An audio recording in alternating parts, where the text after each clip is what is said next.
Alright, if you're coming from my vlog episode number 204 where I reviewed the RALE the first time, you will know that I basically said that kit wasn't for me. The few of the things that I pointed out was I felt like it was power robbing, it trenched, I did like how it jumped, I did not like the ski, and it felt heavy. So this is ride number 2, or test number 2 on a RALE kit.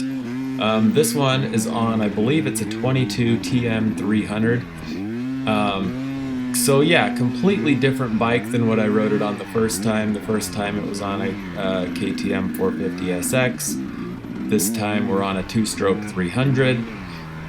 I don't know what the deal is, but man, my mind is completely changed. And maybe it's just setups. As far as power robbing goes, I guess I didn't really notice that at all this time. The bike seemed to be able to keep the power, as expected.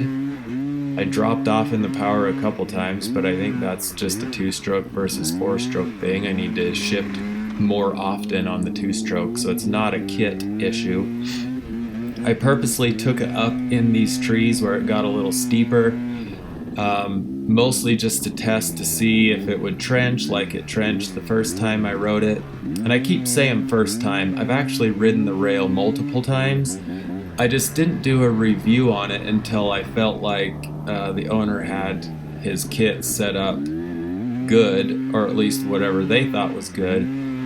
Because as we all know, it takes a few rides to get your kits tuned in. And the way I compare this, or what I compare this to, is like when Timbersled first came out with their Aero kits. I'll bet I actually hated that kit the first time I rode it. It trenched, the ski was digging in, the ski was pushing. Like, it took me several rides to fine tune that kit, and I made a ton of changes to it, and once I finally got it tuned, it was actually a super fun kit, and I would compare it to how fun my Riot kit was. The Riot kit came and it's like, I don't know, somebody at Timbersled finally knew what strut rod lengths to recommend and whatnot. And the Riot kit right out of the box felt as good or better than my Aero did. Anyways, you can see me ripping around in the trees here.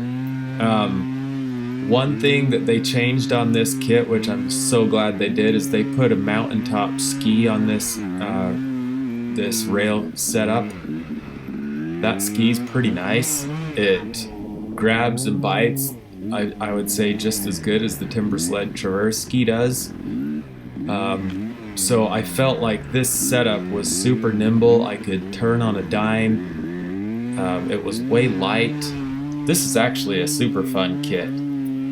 Yes, I noticed it has a 2.5-inch track over my 3-inch, but yeah, I wouldn't say that that's a con. Like, having a 2-inch track, you can spool up quicker and get going places better. But other than that, like, I did not feel like it was trenching. I was jumping all over the place here, loving it. The ski felt great. As far as power goes, I think I already mentioned this, I did not really have an issue with it. I was having a blast through here.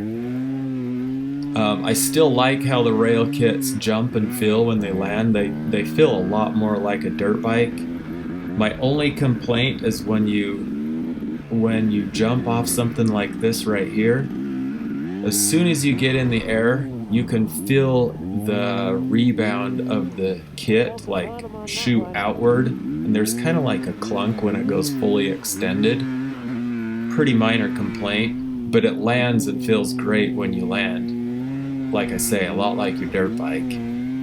Anyways, yeah, honestly, I'm doing a 180 on the RALE. Like,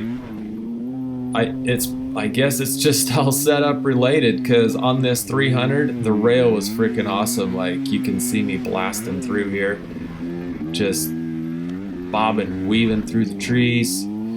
Honestly, I was having a blast.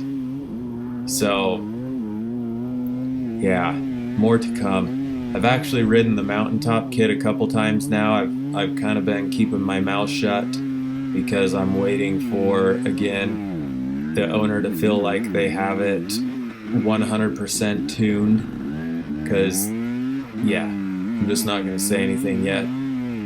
So soon I will do some mountaintop review videos as well.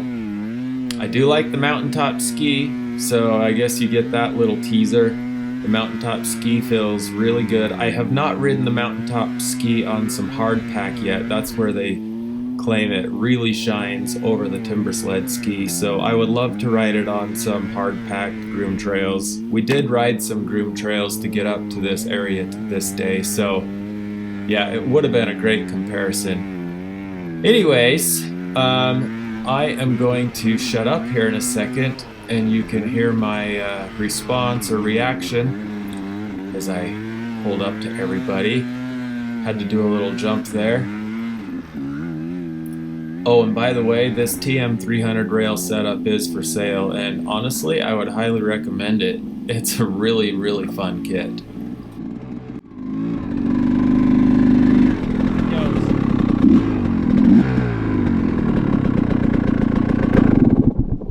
Okay, I'm not gonna pick on rail anymore. It's fun, isn't it? It's actually pretty fun. It's a freaking hoot, man. I think I get bombing through the trees and I'm just giggling and like, I think we're gonna put that